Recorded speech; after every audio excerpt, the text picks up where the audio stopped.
My main concern regarding Path to Nowhere isn't even why it's good, it's why literally no one knows that it exists. As a competitor in the game genre that's held a monopoly for years, it feels like despite all the effort put into the game, on the global server, it just went nowhere. Now, ever since I started reviewing gacha games, Path to Nowhere was the third entry in my conquest. And back then, I didn't have too much experience in the space. Despite all the information I gathered throughout the years playing these silly mobile games, something big has changed since the last time I covered it. I played Arknights. I now have a frame of reference. My name is Psyche, and after I reinstalled the game for the sake of the sponsor last time, I looked around a bit and realized, wait a minute, this game's actually kinda good. So without any affiliations with sponsors this time, I want to go over my thoughts on the game well after a year I reviewed it initially, and make some scathing comparisons to its main competitor, answering the question, is it actually better? You can probably count with the fingers on one hand the amount of gacha games with tower defense gameplay. While this is a genre that doesn't personally appeal to me, I can appreciate the lengths these games took to diversify their roster, and how each character plays differently. For example, Arknights remains one of the few gacha games with a high ceiling for skill expression, without containing artificial scoring systems like a timer in its levels.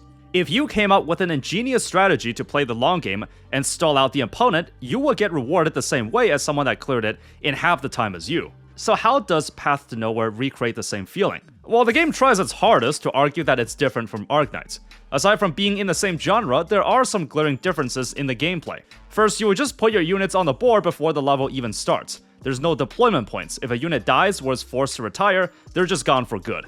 So healers are a bit more important.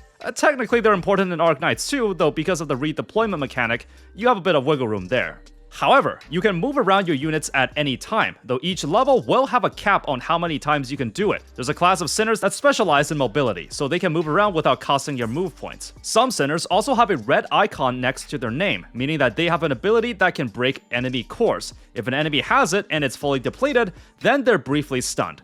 Usually this break bar mechanic is only for bosses and tougher enemies though. The chief also has their own selectable skill you can use. The movement mechanic does actually change quite a lot of things, as you can always try to min-max your damage by moving your DPS units around, or if there's a powerful enemy attack being telegraphed, you can move someone out of the way. If a melee character is taking a beating, you can move them in range of a healing skill, then move them back out. It depends on the layout of the level, and have noticed Path to Nowhere's gameplay to be more dynamic in a different way than Arknights. I'm not the best at tower defense, but I had some pretty close calls where I just had to pay extra attention to where everyone is, and if they would be in danger of being wiped out.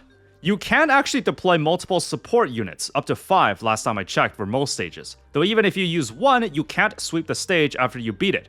You have to do it with your own units to unlock it, which is something Arknights does as well. Putting a big difficulty barrier can be a big risk when it comes to gacha games, as it can turn away potential future players that got frustrated with one defeat and then just leave. So I gotta give kudos to Path to Nowhere for some of these moments. One of my favorite eureka moments in any game is when the developers force you to stop what you're doing and come back later. Either after you've gotten stronger, or hinting that you should switch up your strategy when it's clearly not working. For example, I looked back on some of the stages I hadn't completed a year ago, and came across this one in the campaign as a side mission. Despite my sinners having an average level of 20, higher than what's recommended, I actually struggled to beat it. It wasn't until I saw the level gimmick and followed what it wanted me to do to know that you just had to do some reading.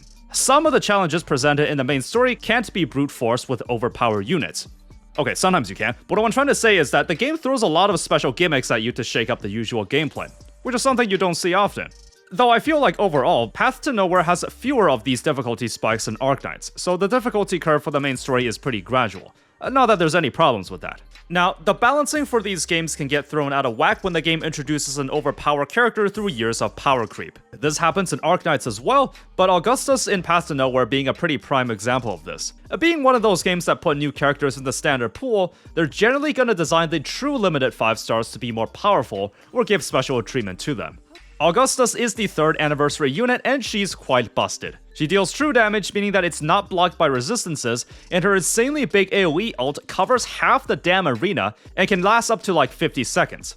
Everything caught up in it gets continuously damaged. You don't have to pay attention to the positioning or timing, and even if you wanted to min-max it, you can move units freely in this game. Arguably not the best sinner in the game, but she will trivialize a lot of content. It's the same reason why people would suggest that new Arknights players don't abuse a support Wizardel, because she breaks the balance of the game and doesn't help you learn the ins and outs of the game mechanics. Oh, what's that? This level from 2 years ago has a cool challenge?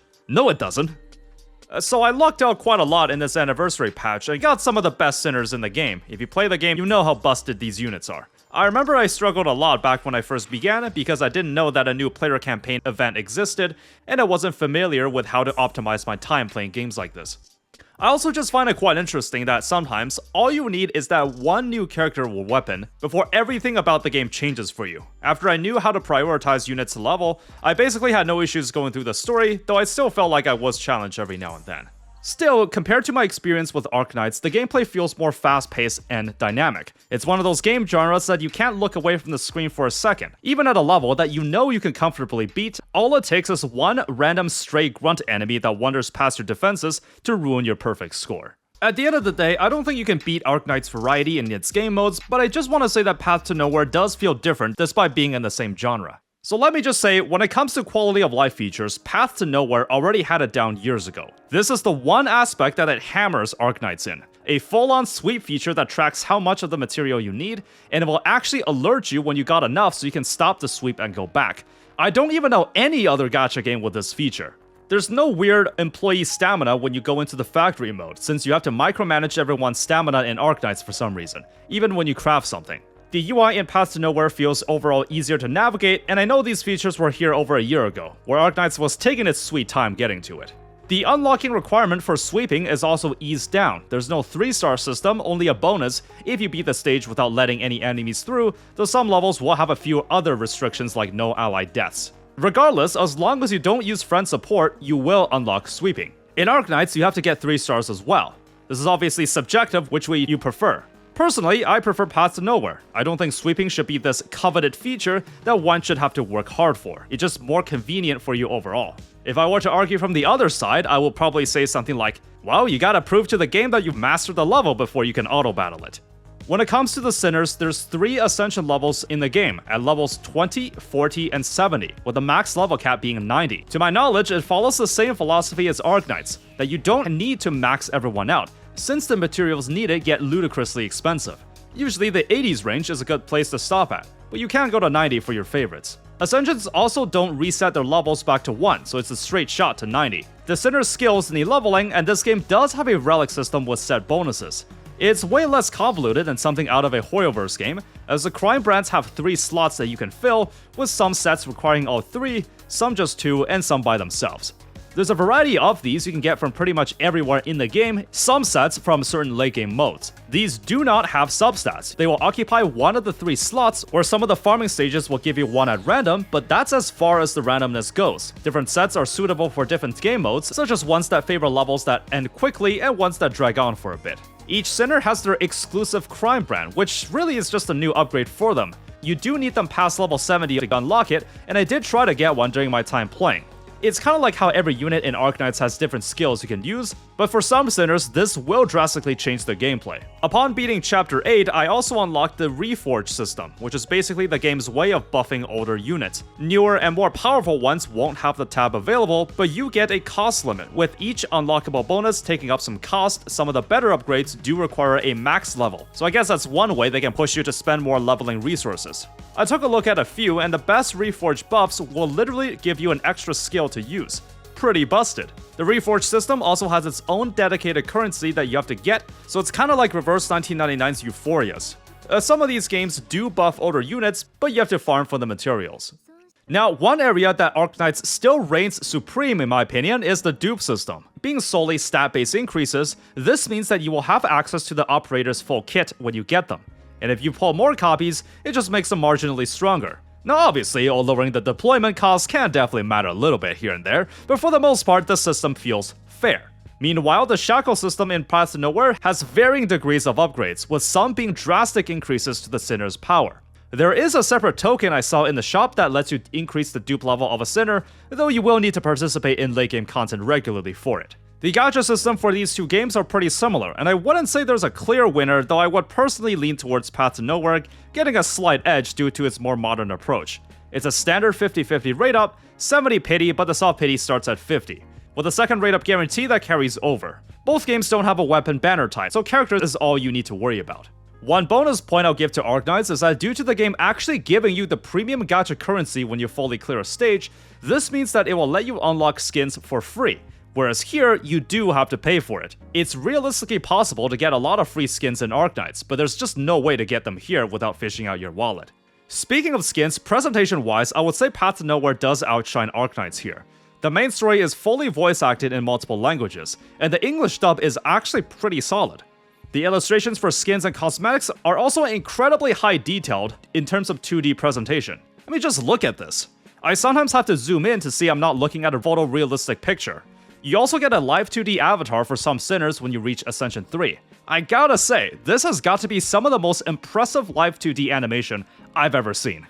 Now, if we're talking about story, then since I have not thoroughly read either game's story to a great extent, I'm gonna go by gut instinct and say that Arknights probably still beats the majority of gacha games here. It's considered to have some of the best world building, so I don't see how Path to Nowhere will stand a chance when it comes to the writing alone. I was surprised to find that there was a timeline feature that showed all the game's main campaign and event stories in chronological order. Both games archive older events so you can enjoy them too, but this was a nice touch. However, I actually found the concept of Path to Nowhere pretty interesting. Because you're the chief of this correctional facility, all the sinners will appear cold to you at first. We have to conduct these interrogations to see what they're locked up here for, and then have them slowly warm up towards you. For some reason, the game loves using the prefix dis to describe a lot of its lore, like how the in-game zone is called Dis City, or how the outer zones are called the Dis Sea or Dis Shadow, or how the sinners use the online messaging app Discord. So I did end up unlocking some late game challenge content. To be fair, I won't have a good grasp on the quality of their designs unless I play both games for months on end, so with only one good team, I can only do a brief overview of the two. One of the issues I have with challenge content in gacha games is due to the artificial scoring system of having a turn limit or a timer. I didn't see anything of the sort in Arknights, and it didn't seem to be the case in Path to Nowhere, aside from the broken Frontlines game mode scoring system having the time spent as partially on how you're scored. I'm not sure how impactful this is, though there are other challenge content that didn't have it. Despite all the variety, I will take a chance and say that Arknights probably still has a superior endgame, due to how its levels can have some incredibly creative layouts, and having a larger roster likely means you'll have more freedom in expressing your skills as a player. After coming over it for the past week, I try to figure out why the hell barely anyone talks or even knows that the game exists outside of China, and I can only think of one singular reason: the art style. It's just too unique for a mainstream audience. Maybe you can argue the lack of marketing, but I felt like the game already knows how to handle the quality of everything else well. There shouldn't be any problems regarding marketing too. Anyways, I know art is subjective and all, and I don't know if I can personally get used to this, but look at the art style of the majority of gacha games out there. You got the traditional anime style both in 2D and 3D games. In addition to it being appealing to a wider audience, a good way for a game to spread its influence is from the creation of fan works. The art style is approachable by a lot of artists to draw or animate their favorite characters. Except here, how the hell is an everyday novice artist supposed to draw that? This isn't my way of downplaying the style they were going for. I mean, just look at these extremely detailed animations and other custom skins. Even some gachas with a more stylized approach like Reverse 1999 will give their characters a more cartoonish look. Back during my teenage years, I distinctly remember some of my friends refusing to watch a certain anime because the art style was just too weird and unique. It didn't matter how good the show was, but the art style can impact a game or media's reach. This is literally the only reason I can think of why this game isn't more popular in the West or overall. At the same time, Path to Nowhere still occupies a niche spot, since I haven't seen any other gacha games resembling the style they were going for that's well maintained. Actually, now that I think about it, it's probably the lack of marketing. Usually, when a game is too underground, there won't be a ring of content creators or guide makers out there to support it. Though I was very fortunate to find that there is indeed a site out there that maintains the game in creating guides and tier lists. So this is a brief shout out to the people at s1n.gg. The name sounds a little cringe, but I guess sin.gg was taken. Despite the small scale of the audience in the West, there are a lot of comprehensive and updated databases and guides for the game, so you do have somewhere to look if you're lost. If you ask me, are there things I would say Path to Nowhere does better than Arknights? Yes. However, does it even matter in the end? Well, I don't think so. Let's be honest here, Arknights is basically a household name that's known for its excellent world building and gameplay variety. As good as Path to Nowhere might be, it's never going to reach the same status as something legendary as this. However, The game is doing well enough in China, so I doubt it'll shut down or anything, though I really hope the name of the game doesn't foreshadow its fate on the global servers. For now, it remains one of the most consistent and high-quality gacha games to exist, with a unique art style that's a far cry from your typical works, and one that's just kind of out of sight by mainstream media. So let me know if you've heard of the game before, or how it compares to Arknights. Overall, thank you for joining me on this brief return to Path to Nowhere. If you want to catch more gacha-related content like this, you know what to do. For less serious and informal discussions on the same genre, feel free to follow me on my second channel. If you wish to go the extra mile, you can support for what I do for as little as $2 a month on Patreon. Once again, thank you for watching, be sure to spend moderately, and have fun out there.